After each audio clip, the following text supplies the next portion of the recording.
Well, it's hard to believe that what we call season one, which is our non-conference season, has come to an end. But we're really pleased with where we're at. We thought at Kansas State we did a lot of really good things. We knew it was going to be a tough battle for us, having beaten them the last 2 years, and going down there. And I thought their coaches did a nice job making some adjustments from what they've done in the past, mixing some man defense with their zone that they run all the time. But I loved our kids' mentality. We went down, we jumped up 9-2. I thought that their kids were really focused on what we want to do on both ends of the floor. And we just had a couple lulls where they had some runs of 7-8 point runs that allowed us to dig a hole. But then we got down 10 and closed at the end of the first half. We're down 3 and started the third quarter really well. I think we went up 3 or 4 again.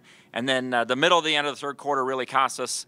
I think they had a big run to go up about 8 points, and they were able to win 72-62. But overall, we were very pleased. We were up +1 on the glass, and if you've ever watched Kansas State women's basketball, they're one of the biggest teams in the country. So Bree Gunnels had 15 rebounds, a career high for us. Carly had 15 again offensively, and then Taylor and Ellie had 12 points. So we got 3 kids in double figures. We need to do a little better job with our bench shooting. Those percentages have got to get better as we head to conference play. But overall, 7-5. I think where we sit today, we're 73 or 74 in the RPI, which is really good. Strength of schedule is really good, and but now it's about the most important season of all, and that's conference play. And we got a tough trip coming up, going at Illinois State and at Bradley, maybe the 2 most improved teams in the league. Illinois State, I think they're 6-5 now. They had a big win yesterday at UMKC, and Bradley's 10-1. So we got our work cut out for us. Our goals will always remain the same in conference play, trying to find a split on the road and then take care of home court.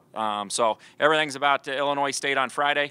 And, they're led by 2 of the best players in the league. Simone Goods is averaging about 19 a game, a post player, and then they have a junior college point guard who's just been phenomenal. I think it's TT Maggott.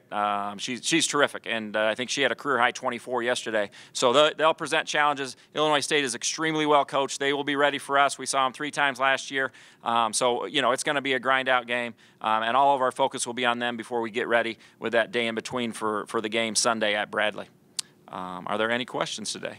Just going back to the non-conference as a whole, how pleased are you and the coaches about getting that winning record and the areas of growth you've had from October to this point in the year? Well, we're pleased with a lot of things because I think in Coach Warren's 12 years now, I think that's our 4th winning non-conference record. And we play a tough schedule. We feel, we played at Marquette, we played at Iowa, both are top 20 teams.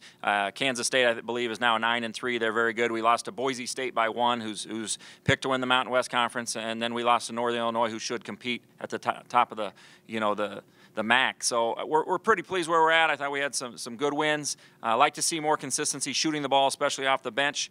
I think the most disappointing thing about conference play is losing Megan, but we've moved past that. Been really impressed with Taylor and Bree and Heidi and what everyone's doing inside. So our kids have moved on. You can't feel sorry for yourself at this level, but we're really pleased where we're at, Chris, and excited for the opportunity that starts on Friday.